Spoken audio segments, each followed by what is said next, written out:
পলাশীর যুদ্ধ সংঘটিত হয় 1757 সালে। মির্জাফর, জগৎ শেঠ আর উলিসাদ গঙ্গে চরম বিশ্বাসঘাতকতার পরিণামে সুবে বাংলার স্বাধীনতার সূর্য অস্তমিত হয়। আমরা যেন ভুলে না যাই যে সেই সূর্য কিন্তু আর ওঠে নাই। সুবে বাংলা আর কখনো স্বাধীন রাষ্ট্র বা দেশ হইতে পারে নাই। সেই যে সুবে বাংলা, তার কপালে আর সুবে সাদেক জোটে নাই। সেই মর্মান্তিক ঘটনার 2 শতাব্দী কাটে যাওয়ার পরে 1971 সালে সুবে বাংলার একটা ছোট্ট অংশে স্বাধীন বাংলাদেশ নামে একটা নতুন রাষ্ট্রের অভ্যুদয় ঘটে। আর সেই অংশটা স্বাধীনতা বিপন্ন। সুবে বাংলার ভবিষ্যৎ, বাংলাদেশের ভাগ্য ঘটতে যাচ্ছে। এক গভীর মিল আছে দুই সময়। আসেন সেই মিলটা নিয়ে আলাপ করি। নবাব সিরাজদৌল্লার পতনের পরপরই কিন্তু ইস্ট ইন্ডিয়া কোম্পানি বাংলার শাসনভারের কাজটা নিজের হাতে তুলে নেয় নাই। তারা মীর জাফরকে নবাবের আসনে বসায় পেছন থেকে দেশ চালাইতে থাকে। বছর 3 পর মীর জাফরকে পদচ্যুত করে তার জামাতা মীর কাসিমকে কোম্পানি নবাবের পদে আসীন করে। মীর কাসিমও 3 বছরের বেশি থেকে নেয়। কোম্পানির কৃপায় মীর জাফর আবার মসনদে বসে। এর 2 বছর পর মীর জাফর মারা গেলে ব্রিটিশরা সরাসরি সুবে বাংলার শাসকের ভূমিকা অবতীর্ণ হয়। যুদ্ধের মাত্র 15 বছর পরে 1772 সালে ওয়ারেন হেস্টিংস বাংলার প্রথম গভর্নর জেনারেল নিযুক্ত হন। হাসিনার শাসনও 15 বছর হয়েছে।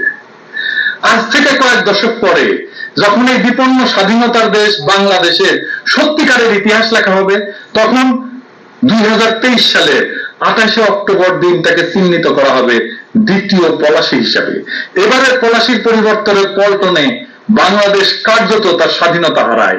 এই দিন নব্য মীর জাফরদের করায়ত্ত করে ভারতের পরিচালনা এবং প্রযোজনায় বাংলাদেশের জনগণের গণতন্ত্র এবং মুক্তির আন্দোলনের উপরে মিলিটারি কায়দায় আক্রমণ চালানো হয়, যেটা ছিল অনেকটাই গাজায় ইসরায়েলের আক্রমণের মতো। এই দ্বিতীয় পলাশীর উদ্দেশ্য ছিল একটা, তাহলে বাংলাদেশের দেশপ্রেমিক শক্তিকে ধ্বংস করে দেওয়া এবং একটা পদলিখিত দালাল গোষ্ঠীকে আনুষ্ঠানিকভাবে ক্ষমতায় রাখা। যদিও প্রকৃত ক্ষমতা ভারতের হাতে কঠোরভাবে ন্যস্ত থাকবে। ভারতের এই ভয়ঙ্কর ষড়যন্ত্রের পরবর্তী পদক্ষেপ ছিল একটা নির্বাচন নামের প্রহসন সংগঠিত করে নব্য মীর জাফর দিল্লির কেনাবান্দি হাসিনাকে বিজয়ী ঘোষণা করে তার পরবর্তী একটা মেয়াদের জন্য বাংলাদেশের প্রধানমন্ত্রী পদে বহাল রাখা। এই ফ্যাসিস্ট হাসিনাকে ভারত 2008, 2014, 2018 সালেও চক্রান্তের মাধ্যমে ক্ষমতায় রাখছিল। কিন্তু এইবারের চিত্রটা ভিন্ন। এর আগের মেয়াদগুলোতে হাসিনা দেশ শাসনের উল্লেখযোগ্য ক্ষমতা নিজের হাতে রাখতে পারছিল। এইবার সে সেটা পারে নাই। সে কার্যত ক্ষমতাতেই নাই। ক্ষমতা আছে সরাসরি ভারত। কিভাবে? পলাশীর 15 বছর পর ব্রিটিশরা যেমন বাংলার শাসনভার গ্রহণ করে, তেমন 2008 সালের ভারতীয় চক্রান্তমূলক নির্বাচনে আওয়ামী লীগ বিজয়ী হওয়ার 15 বছর পর আমরা দেখলাম ভারত কার্যত আমাদের মাতৃভূমির শাসনভার নিয়ে নিছে। 7 জানুয়ারি নির্বাচনী প্রহসনের পর কোন রাত ঢাক না রেখা ঢাকায় নিযুক্ত ভারতের হাই কমিশনার বাংলাদেশের প্রকৃত শাসক তথা ভারতের ভাইসরয় হিসাবে আবির্ভূত হয়েছে। ঢাকা বিশ্ববিদ্যালয়ের অনুষ্ঠানে ভারতের জাতীয় সঙ্গীত জনগণ মন গাইয়া তার অভিষেক হয়েছে।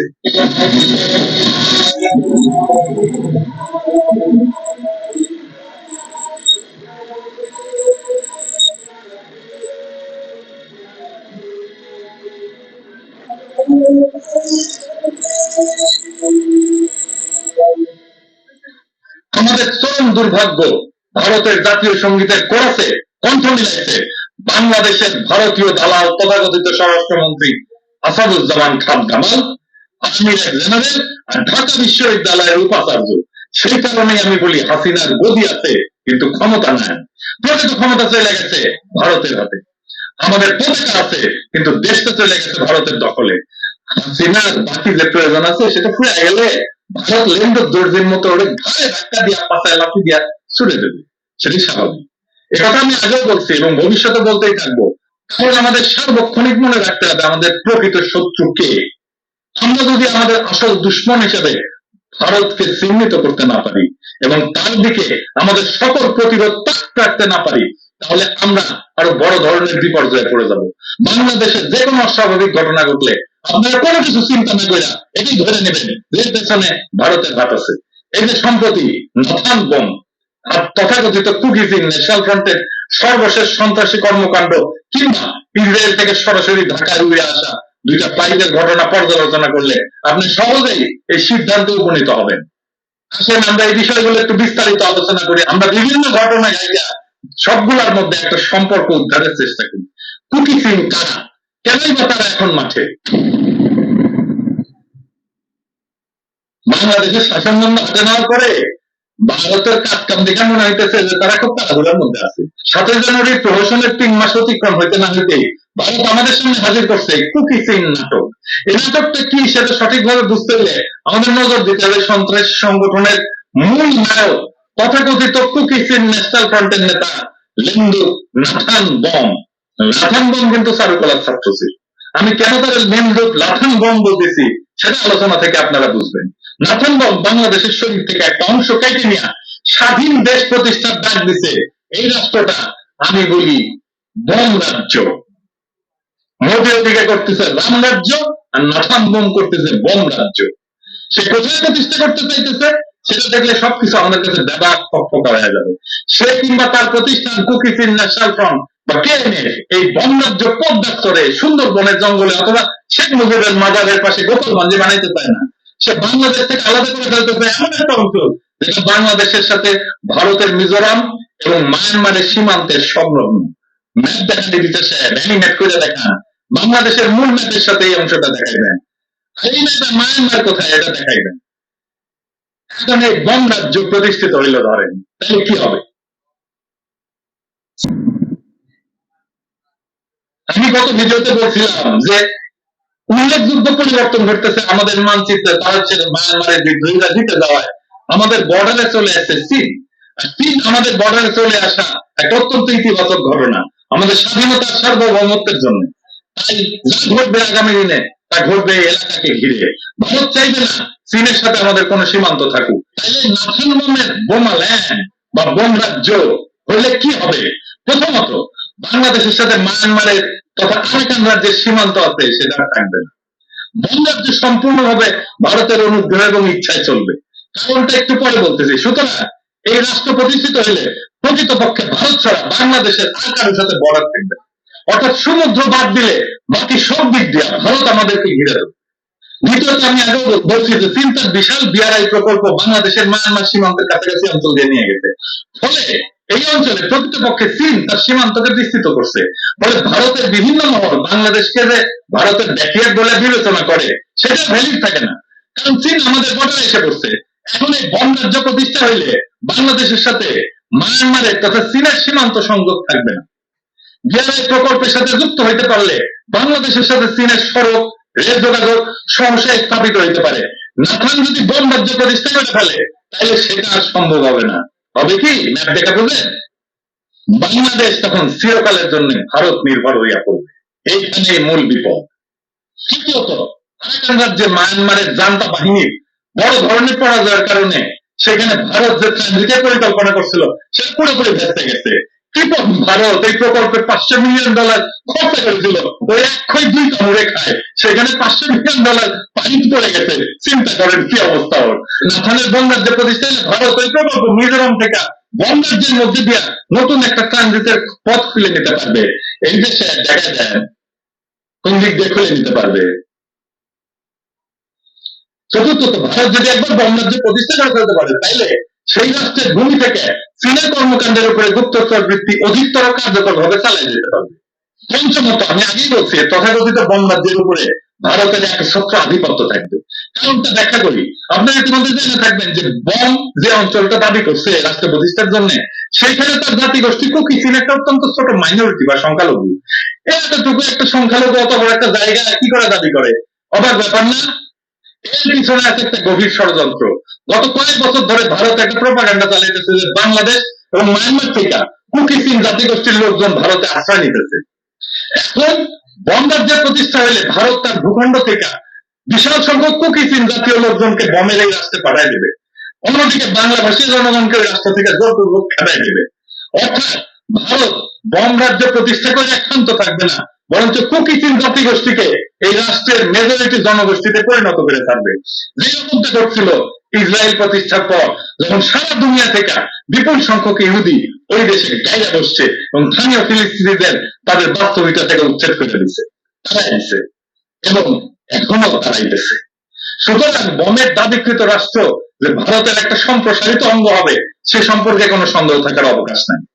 এমনকি লেন্ডুর দর্জির মাধ্যমে গণভোটকে সিকিমকে যেমন ভারতের অঙ্গীভূত করে দেওয়া হয়েছিল, তেমনি নাথান বমকে দিয়া এই তথাকথিত বম রাজ্যকে ভবিষ্যতে রাম রাজ্যের সাথে একসাথে এক করে ফেলা হইলে আশ্চর্যের কিছু হবে না। অন্যভাবে বলতে গেলে এইটাকে অখণ্ড ভারত প্রতিষ্ঠা ষড়যন্ত্রের একটা অংশ বলে আমরা ধরে নিতে পারি। নাথান বমকে সক্রিয় করার পিছনে ভারতের আরেকটা ভূকৌশলগত বিবেচনা হইল বিতর্কিত অরুণাচল প্রদেশ, চীন যেটার নাম দিছে জাঙ্গান, তার থেকে চীনের দৃষ্টি অন্যদিকে ফেলে দেওয়া। সম্প্রতি চীন জাঙ্গানের কিছু অঞ্চলের নাম চীনা ভাষার নামকরণ করছে, আর চীন অপেক্ষা করতেছে জাঙ্গানের পূর্ণ নিয়ন্ত্রণ নেওয়ার জন্য। চাইনার কাছে এটা কেবল সময়ের ব্যাপার মাত্র। আপনারা জানেন গালওয়ানের যুদ্ধে ভারত হেভি মাইর খেয়েছিল এবং চীনের কাছে হারিয়েছিল 2000 বর্গ কিলোমিটার জায়গা, যেটা মুম্বাই শহরের আয়তনের প্রায় 3 গুণের বেশি। মাইর খেয়ে জায়গা হারাইয়া কিন্তু মোদী পুরোপুরি চেপে গেছে। অন্যকে 56 ইঞ্চি চাপি এক ফোঁটা কোনো কথা বলেনি, সামান্য প্রতিবাদ টুকু করে নাই। এখন অরুণাচল প্রদেশ যদি চীন দখল করে জাঙ্গান বানায় ফেলে তখন মোদী কিছু করতে পারবে না, বেশি বেশি আগুন শুষবে। এইটা অ্যাভয়েড করার জন্য সে বাংলাদেশের এই মায়ানমার অঞ্চল ঘিরা একটা নতুন ফ্রন্ট খোলার পায়তারা করতেছে। ভারত জানে যে বঙ্গোপসাগর তথা ভারত মহাসাগরের প্রবেশের দিকে চীনের জন্য অত্যন্ত গুরুত্বপূর্ণ অগ্রাধিকার। সেটা চীন মায়ানমারের উপর দিয়ে বাংলাদেশের সীমান্তে যে বিআরআই প্রকল্প আছে তার মাধ্যমে বাস্তবায়ন করতেছে। এখানে খোঁজাখুঁজি করলে অরুণাচল প্রদেশ থেকে চীনের দৃষ্টি সরে যাবে বলে ভারত মনে করতেছে। এই দুষ্কর্মে সে তো আর তার নিজের ভূখণ্ড ব্যবহার করতেছে না, করতেছে বাংলাদেশের ভূখণ্ডকে, তার অধিকৃত ভূখণ্ডকে। নাথান বম বা খুনি হাসিনার মির্জাফরি সরকার এই অপকর্মে ভারতের দাবার ঘুঁটি মাত্র।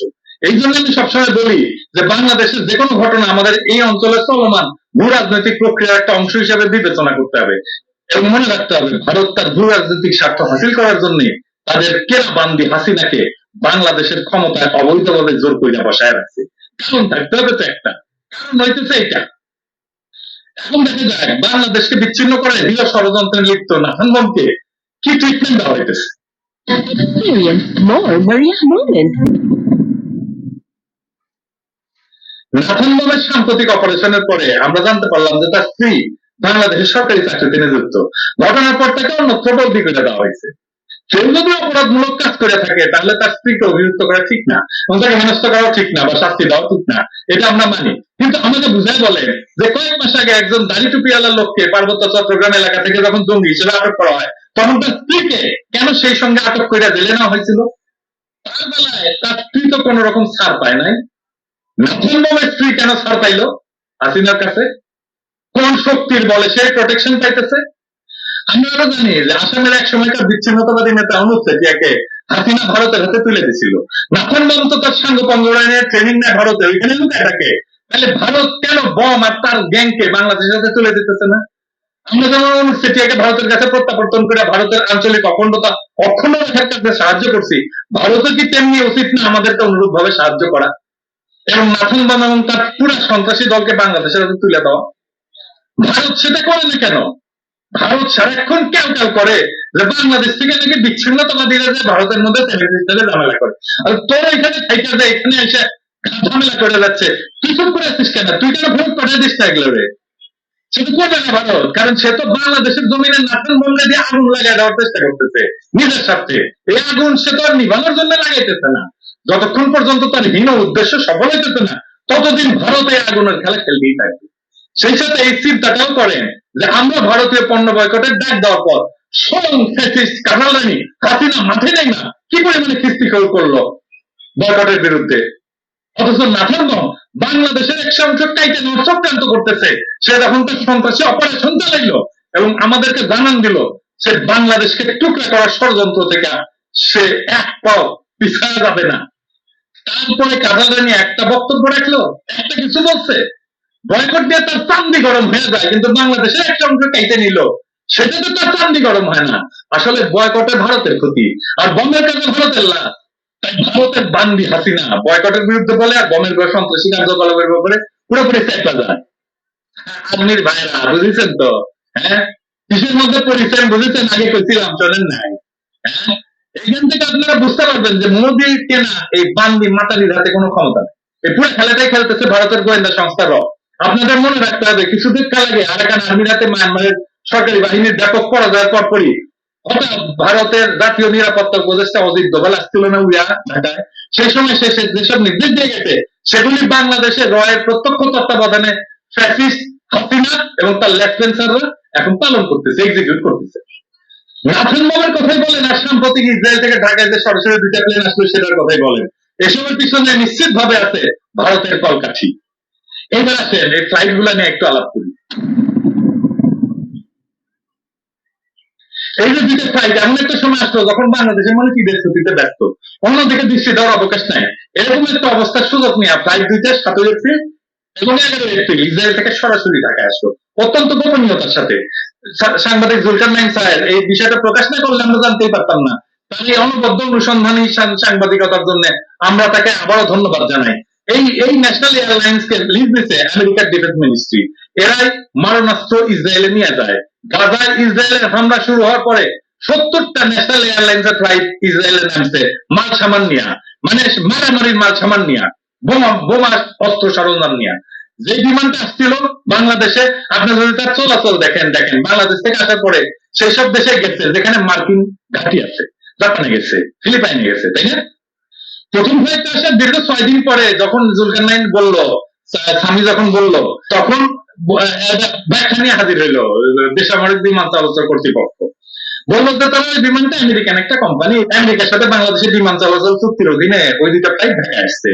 ফ্লাইট দুইটা থেকে কোন রকম মাল সামান খালাস করা হয় নাই। ফেরার পথে বাংলাদেশ থেকে গার্মেন্টস নিয়ে গেছে ইউরোপ এবং মধ্যপ্রাচ্যে গন্তব্যে।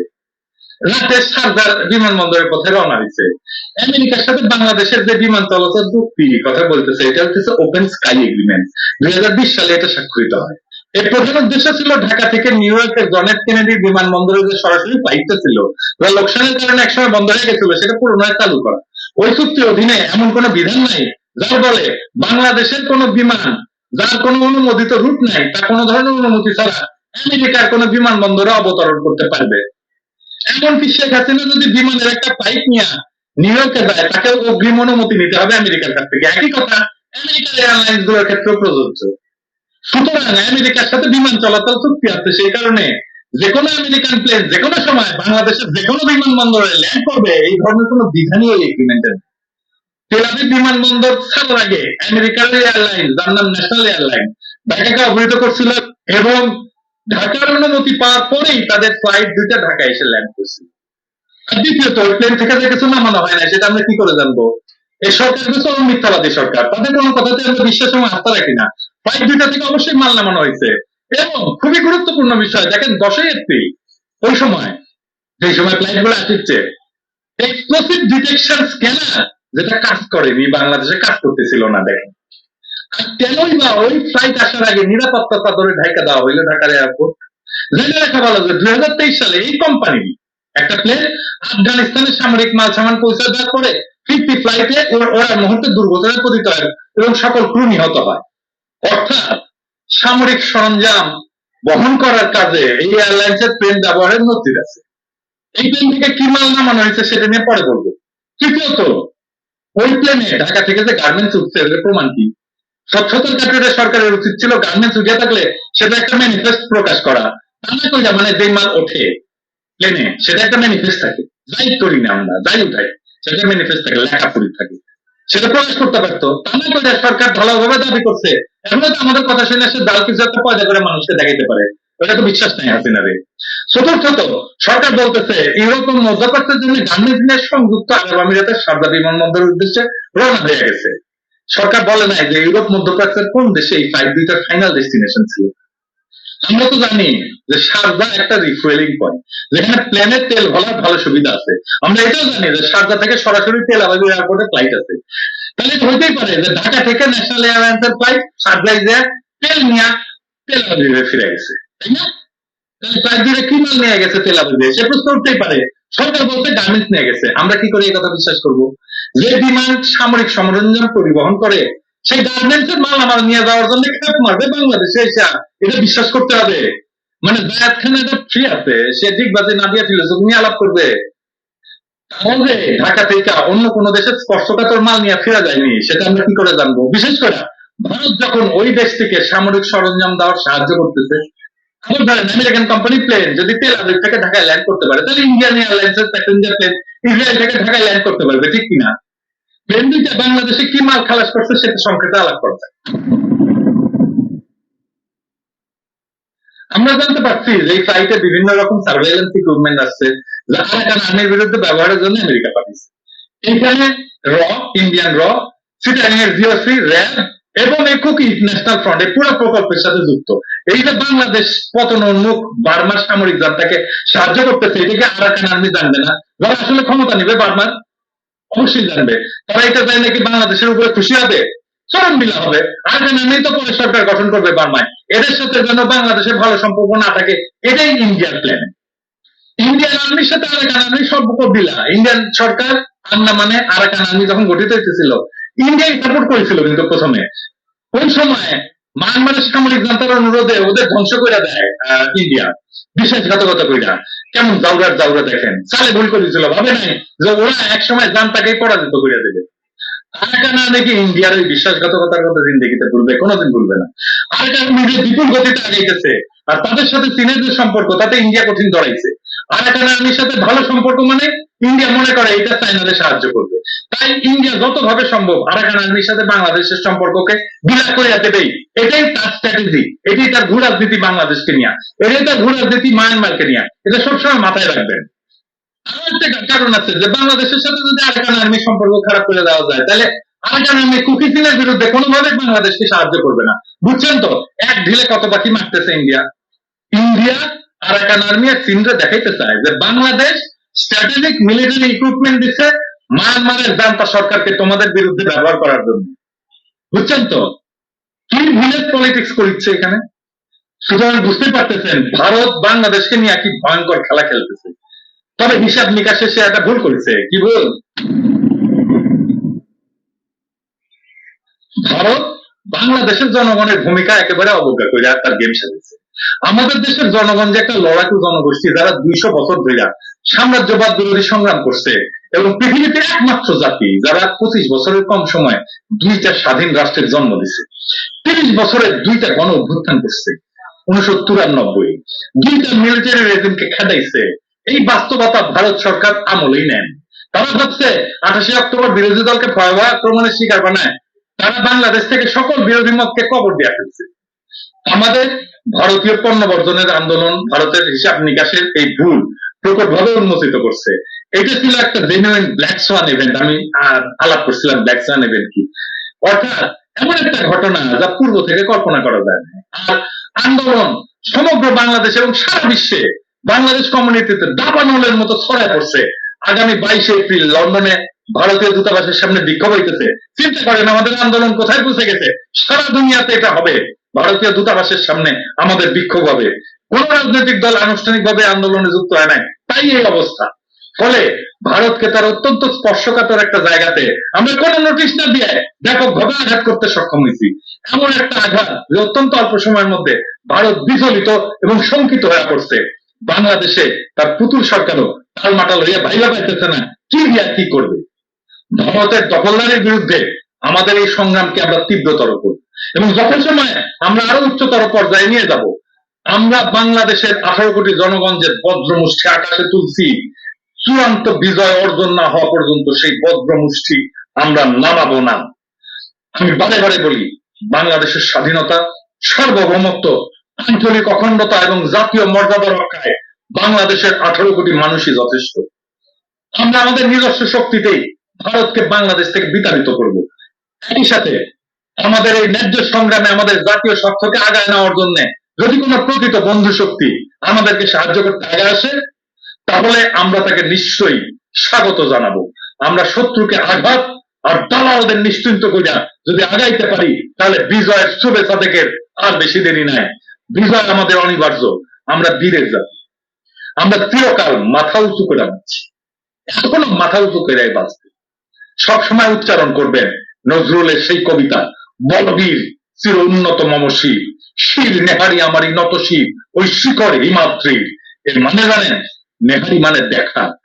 আমাদের শির বা মস্তক এতই উন্নত, এতই উন্নতে, এতই খারাপ যে সেই উঁচু শির দেখা হিমাদ্রি মানে হিমালয়ের চূড়া পর্যন্ত শ্রদ্ধায় অবনত হয়।